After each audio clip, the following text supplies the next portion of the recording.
Υπάρχουν περίπου 180 είδη γεντιανής που φυτρώνουν σε όλα τα κλίματα και σε όλες σχεδόν τις περιοχές. Η γεντιανή είναι βότανο του βουνού και φύεται σε ορεινά λιβάδια και σε υψόμετρο από 750 έως 2.500 μέτρα. Απαντάται στους πρόποδες βουνών της κεντρικής και νότιας Ευρώπης και στη Μικρά Ασία. Η γεντιανή η κίτρινη, Gentiana lutea, είναι το μόνο είδος γεντιανής που είναι δυνατόν να χρησιμοποιηθεί για φαρμακευτικούς σκοπούς. Το όνομά της το πήρε από τον Γέντιο, έναν αρχαίο βασιλιά της Ηλυρίας, 180 με 167 π.Χ., που σύμφωνα με τον Πλίνιο και τον Διοσκουρίδη ανακάλυψε την φαρμακευτική της αξία. Στον Μεσαίωνα χρησιμοποιήθηκε σαν αντίδοτο σε δηλητήρια.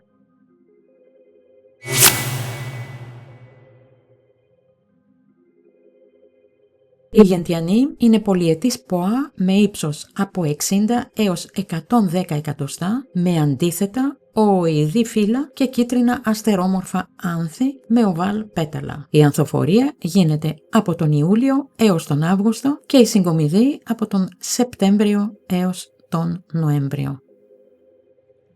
Η βοτανική ονομασία του φυτού είναι Gentiana lutea. Η ελληνική ονομασία γεντιανή ή κίτρινη και η λαϊκή ονομασία αγριοκαπνός. Ενδέχεται να υπάρχουν κι άλλες λαϊκές ή τοπικές ονομασίες και αν κάποιος γνωρίζει κάτι, ας αφήσει σχετικό σχόλιο κάτω από το βίντεο. Τα μέρη του φυτού με δραστικές ουσίες είναι οι ρίζες.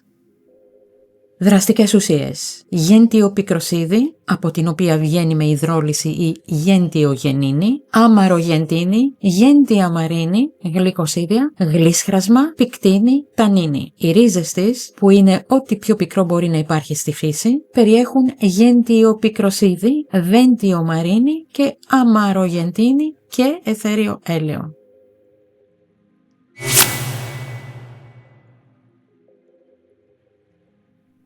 Η κίτρινη γεντιανή είναι ένα από τα πιο ισχυρά πικρά βότανα της παράδοσης. Ο Διοσκουρίδης την αναφέρει ως ρίζα κεντάβρου και τη θεωρούσε κατάλληλη για δαγκώματα φιδιών. Αργότερα, στο Μεσαίωνα, τη χρησιμοποιούσαν για την περιποίηση τραυμάτων και πληγών. Η ρίζα της γεντιανής είναι το πιο δραστικό μέρος του φυτού. Εδώ συγκεντρώνονται οι πικρές ουσίες που ενεργοποιούν τις γαστρικές εκκρίσεις, αυξάνουν την οξύτητα των γαστρικών υγρών και διευκολύνουν την πέψη. Όπως όλα τα πικρά βότανα, έτσι και η γεντιανή επηρεάζει και το καρδιαγγειακό σύστημα, μειώνοντας ελαφρά τον ρυθμό και τον όγκο του καρδιακού παλμού. Το αφέψιμα της ρίζας χρησιμοποιείται παραδοσιακά ως χολερετικό και χολαγωγό, βοηθώντας το ύπαρ να παράγει περισσότερη χολή και να διασπά καλύτερα τα λιπαρά. Είναι επίσης αντιπυρετικό, τονωτικό και ορεξιογόνο, ιδανικό για άτομα που αναρρώνουν από ασθένεια ή έχουν χάσει την όρεξή τους.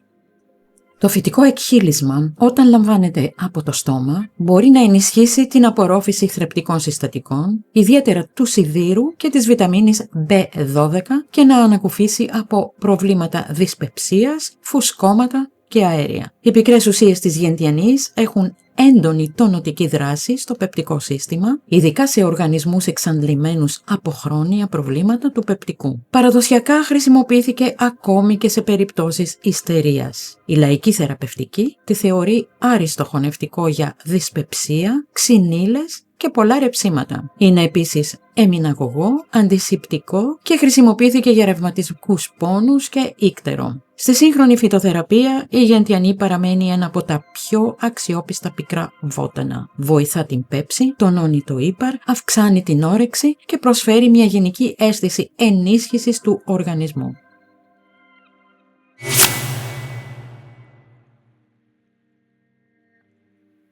Η κίτρινη γεντιανή χρησιμοποιείται εδώ και αιώνες ως ένα από τα πιο ισχυρά πικρά τονωτικά της φύσης. Η ρίζα της, πλούσια σε πικρές ουσίες, ενεργοποιεί τους υποδοχείς της γεύσης και διεγείρει τις γαστρικές εκκρίσεις, προετοιμάζοντας το στομάχι για σωστή πέψη. Γι' αυτό και θεωρείται εξαιρετικό ορεκτικό και χωνευτικό, ιδανικό για περιπτώσεις δυσπεψίας, ξυνήλας, πολλών ρεψιμάτων και γενικής αδυναμίας του πεπτικού.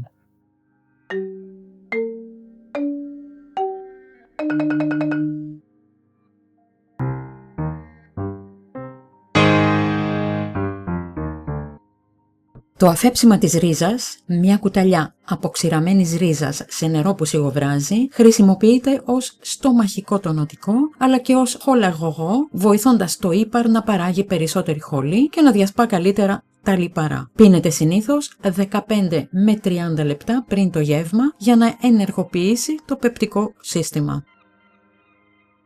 Υπάρχει και η πιο ήπια μορφή, το έγχυμα. Ανθισμένες κορυφές ή ψιλοκομμένη ρίζα που μουλιάζει για αρκετές ώρες. Αυτή η εκδοχή χρησιμοποιείται παραδοσιακά για ανορεξία, δυσπεψία, χρόνια γαστρίτιδα, διάρρεια και ανεμία, καθώς βοηθά στην καλύτερη απορρόφηση θρεπτικών συστατικών, ιδιαίτερα του σιδήρου και της βιταμίνης B12. Το βάμα της γεντιανής σε μικρές σταγόνες πριν το φαγητό προσφέρει γρήγορη τόνωση του στομάχου και είναι ιδανικό για όσους χρειάζονται άμεση ενίσχυση της πέψης. Στη λαϊκή θεραπευτική, η γεντιανή χρησιμοποιήθηκε και εξωτερικά. Στην Ήπειρο έφτιαχναν κομπρέσες με κοπανισμένη ρίζα, σκόρδο και λάδι για τους πόνους των ρευματισμών. Παραδοσιακά θεωρείται επίσης εμειναγωγό, αντισηπτικό και χρησιμοποιήθηκε για τον ίκτερο και τους ρευματικούς πόνους.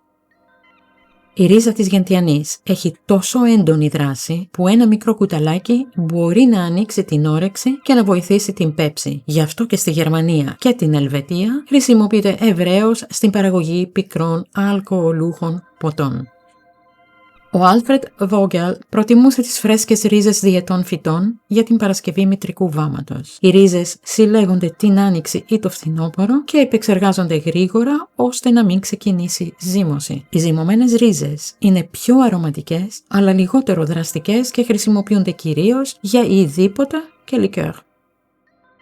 Το λικέρ γεντιανής παρασκευάζεται με εκχύληση των ριζών σε ουδέτερο αλκοόλ και στη συνέχεια μπορεί να γλυκανθεί ή να αρωματιστεί με άλλα φυτά. Μια διαδικασία που αξιοποιεί το έντονο πικρό προφίλ της ρίζας. Στη σύγχρονη εποχή, η πιο χαρακτηριστική και πρακτική μορφή αυτής της παράδοσης είναι το Unterberg, ένα μικρό πεπτικό τονωτικό που βασίζεται στη γεντιανή και σε άλλα πικρά βότανα. Πίνεται μετά το φαγητό σε μια μικρή δόση και κρατά ζωντανή την παλιά τέχνη των πικρών βοτανικών εκχυλισμάτων μέσα σε ένα μπουκαλάκι που έχει γίνει πλέον κλασικό. Σχετικό link θα βρείτε στην περιγραφή.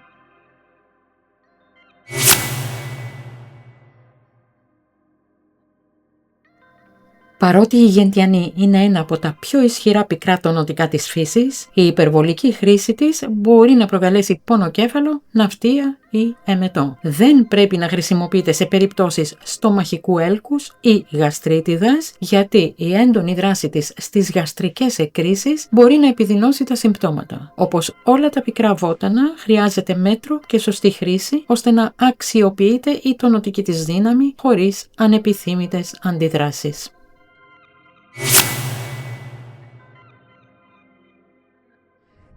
Η ιστορία της κίτρινης γεντιανής, της Gentiana lutea, ξεκινά από την αρχαιότητα και συνδέεται με μύθους, βασιλιάδες και γιατρούς που σημάδεψαν την ιατρική γνώση. Το όνομά της προέρχεται από τον τελευταίο βασιλιά της Ιλλυρίας, τον Γέντιο, ο οποίος, σύμφωνα με τον Πλίνιο και τον Διοσκουρίδη, θεωρείται ότι ανακάλυψε τις θεραπευτικές της ιδιότητες. Το επίθετο lutea σημαίνει κίτρινη στα λατινικά, μια καθαρή αναφορά στο φωτεινό χρώμα των ανθέων της. Οι μεγάλοι γιατροί της αρχαιότητας, ο Διοσκουρίδης, ο Πλίνιος, ο Κέλσος και ο Γαληνός, περιέγραψαν λεπτομερώς τη ρίζα της γεντιανής. Τη θεωρούσαν φάρμακο για δηλητηρία οδιδαγκώματα, παθήσεις του στομάχου και του ύπατος, κράμπες, πόνους στα πλευρά και πυρετούς. Ο Γέντιος λέγεται ότι τη χρησιμοποίησε ενάντια στην πανούκλα, ενώ ο Διοσκουρίδης την κατέγραψε ως αντίδοτο για τα δαγκώματα των φιδιών.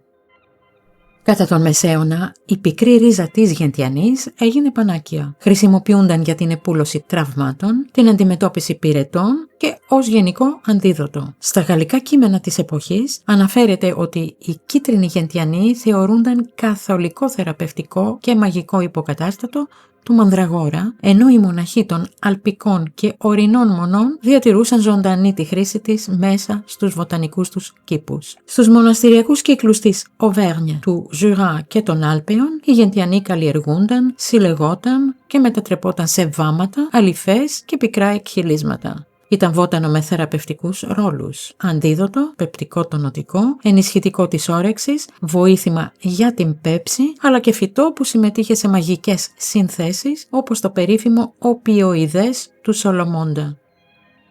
Τον 16ο αιώνα, ο βοτανολόγος Leonhard Fuchs έγραψε «Ο χυμός και η ρίζα της γεντιανής εξαλείφουν τη δυσκολιότητα. Είναι βασικό φάρμακο για πάσης φύσεως δηλητηριάσεις και είναι καλά ανεκτό από άτομα με αδύναμο στομάχι». Με την πάροδο των αιώνων, η γεντιανή καθιερώθηκε σε ολόκληρη την Ευρώπη ως πικρό πεπτικό τονωτικό. Οι εξαιρετικά πικρές ουσίες της, όπως η γέντη πικρίνη, την έκαναν ιδανική για την τόνωση του στομάχου, τη διέγερση της όρεξης και την παραγωγή των πεπτικών υγρών.